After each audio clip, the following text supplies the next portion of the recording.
harus dimiliki oleh seorang leader, jadi konseling, mentoring dan juga coaching. Di sini saya dikasih sama Ibu Sofiani dengan NIM A61323 selaku ketua kelompok. Lalu di sebelah saya Desi dari NIM A013328. Dan saya Raffi Setiawan NIM A01333025. Dan saya Winda Najib Kurniawan dengan NIM A01323029. Biografi Prabowo Subianto.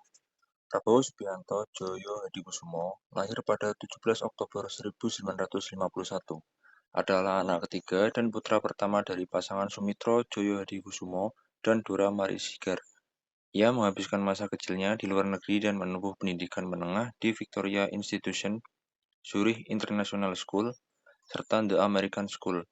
Setelah kembali ke Indonesia, Prabowo melanjutkan pendidikan di Akademi Militer Magelang dan lulus pada tahun 1974. Karir militernya dimulai di Komando Pasukan Khusus pada 1976 dan terus meningkat hingga menjadi Panglima Kostrad pada 1998.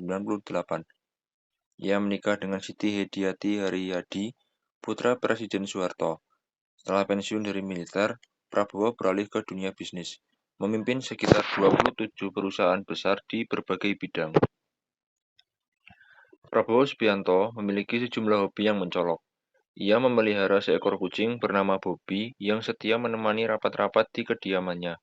Selain itu, Prabowo juga gemar berkuda, dengan lebih dari 60 kuda yang dimilikinya, termasuk satu kuda dari Portugal yang bernilai 3 miliar rupiah. Hobi membaca buku juga menjadi bagian penting dalam hidupnya. Ia juga rutin berenang dan mengonsumsi jamu kunyit serta teh cengkeh untuk menjaga kebugaran. Selain itu, Prabowo menyukai olahraga terjun payung dan menembak. Di waktu luangnya, ia sering menonton serial Netflix. Quotes dari beliau, "Kalau tidak bisa bantu banyak orang, bantulah beberapa orang. Kalau masih belum bisa, bantulah satu orang. Jika masih belum bisa, minimal jangan menyulitkan apalagi menyakiti orang lain. Saya tidak punya waktu untuk sakit hati. Saya tidak punya energi untuk balas dendam." Reward dari Pak Prabowo yaitu ada Special Force Command Distinct Unit Insignia dari Royal Cambodian Army, kemudian ada Brevet Trimedia Intai Amphibie Corps Marinir tahun 2023, kemudian ada Wings Penerbangan TNI Angkatan Udara kelas 1 tahun 2023, kemudian ada Brevet Pengendalian Tempur Kopasgat tahun 2023. Kim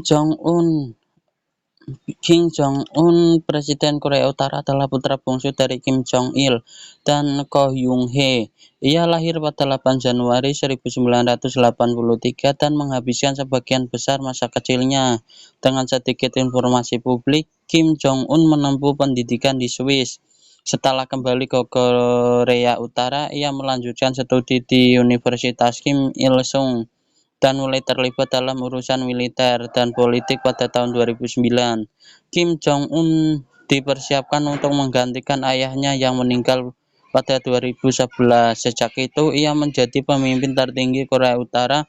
Negara ini menerapkan sistem pemerintahan otoriter dengan ideologi Juche yang menekankan kemandirian negara dan pemujaan terhadap pemimpinnya.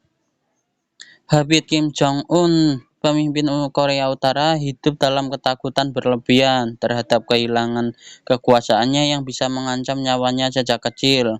Ia diperlakukan seperti seorang pangeran dalam keluarga yang disfungsional.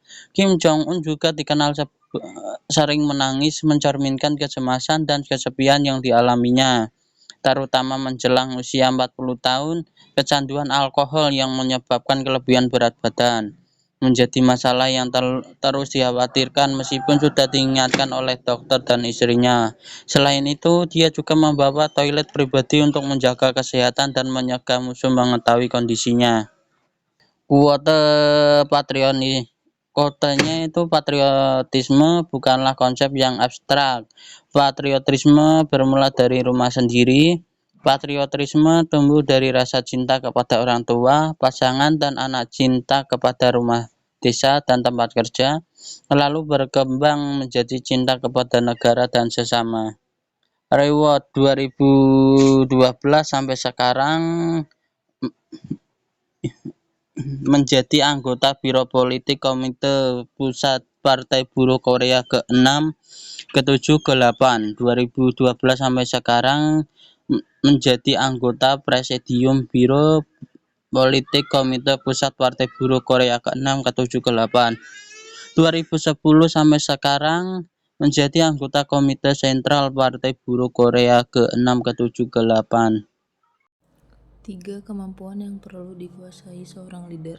Yang pertama ada coaching. Coaching adalah proses di mana seorang pelatih atau coach bekerja dengan individu atau kelompok untuk membantu mereka mencapai tujuan tertentu. Proses ini biasanya bersifat jangka pendek dan fokus pada pengembangan keterampilan, peningkatan kinerja, dan pencapaian tujuan spesifik. Coaching sering melibatkan umpan balik yang konstruktif dan teknik untuk meningkatkan efektivitas individu dalam situasi tertentu. Yang kedua ada konseling. Konseling adalah proses di mana seorang konselor membantu individu mengatasi masalah pribadi, emosional, atau psikologis. Proses ini lebih fokus pada pemecahan masalah dan penyelesaian konflik, serta membantu individu memahami dan mengatasi tantangan yang mereka hadapi. Konseling seringkali melibatkan teknik terapi dan pendekatan yang lebih mendalam untuk membantu individu mencapai kesejahteraan mental dan emosional. Selanjutnya ada mentoring. Mentoring adalah hubungan di mana seorang mentor yang lebih berpengalaman memberikan bimbingan, dukungan, dan nasihat kepada seorang mentee atau yang kurang berpengalaman. Proses ini biasanya bersifat jangka panjang dan lebih holistik, mencakup pengembangan karir, peningkatan keterampilan, dan pengembangan pribadi. Mentor berfungsi sebagai panutan dan sumber inspirasi, membantu mentee dalam navigasi karir dan pengambilan keputusan. Lalu selanjutnya ada manfaat dari coaching, konseling, dan mentoring. Yang pertama itu coaching, yaitu meningkatkan potensi diri karyawan, memotivasi karyawan menjadi lebih baik, membangun kerjasama tim menjadi lebih erat, meningkatkan retensi karyawan, dan memperbaiki performa kerja. Lalu ada konseling, yaitu manfaat dari konseling adalah meningkatkan kepercayaan diri, menstabilkan emosi diri, dan membuat hubungan menjadi lebih baik. Lalu yang ketiga ada manfaat dari mentoring, yaitu meningkatkan profesionalitas kerja seorang individu, memperluas jaringan atau koneksi, meningkatkan potensi perkembangan karir, dan membuka pola pikir baru. Lalu berdasarkan diskusi yang telah kami diskusikan, tim kami memilih konseling, yaitu konseling itu adalah keterampilan penting bagi seorang pemimpin karena dapat membantu memahami, mendukung, dan membimbing anggota tim secara lebih efektif. Dengan kemampuan konseling, maka pemimpin dapat mendengarkan dengan empati, memberikan solusi yang bijaksana, dan membantu anggota tim merasa didengar dan dihargai. Hal ini menciptakan lingkungan yang lebih sehat, memperkuat kepercayaan, dan meningkatkan produktivitas. Lalu dari konseling ini kami memilih tokoh konseling, yaitu Ki Hajar Dewantara yang merupakan Bapak Pendidikan Indonesia dan merupakan cucu dari Sri Paku Alam III dan ayahnya bernama GPH Sojaningrat. Ki Hajar Dewantara lahir di Yogyakarta pada tanggal 2 Mei 1889 dengan nama RM Soewardi Sorjaningrat. Sekian presentasi dari kelompok kami. Kurang lebihnya mohon maaf. Wassalamualaikum warahmatullahi